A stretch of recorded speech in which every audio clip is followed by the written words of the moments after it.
Nous sommes au cœur de l'arène de la Gani. Les chevaux sont déjà en place et leurs cavaliers aussi. À jour J-1 de la grande parade, pas question de laisser place à l'improvisation. Chaque déplacement, chaque aliment, chaque geste est répété avec précision. La parade des dynasties, c'est une festivité que chaque dynastie vient montrer à l'empereur. Il y a la dynastie des Sanakarawe, il y a la dynastie des Koraru, il y a la dynastie des Makararu. Et l'actuel empereur, il est de la dynastie Makararu. Il y a la dynastie des Basimako, il y a la dynastie des Lafiaru.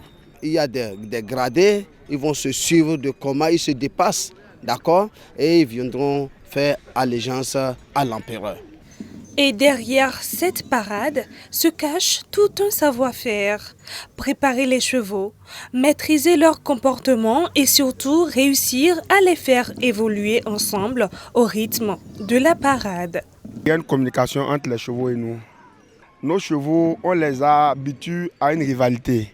Du coup, quand vous voulez faire une marche rythmée, quand il y a un cheval qui est en avance, il veut rattraper le second. Donc, comment le maîtriser dans la foulée, c'est un véritable problème. Il y a des répétitions, eux-mêmes ils comprennent ce qu'on veut et ils essaient de donner le meilleur d'eux-mêmes. Car la parade des dynasties, c'est aussi une histoire de prestige. Chaque tenue, chaque accessoire et chaque cheval soigneusement paré participe à la mise en valeur de cette tradition équestre.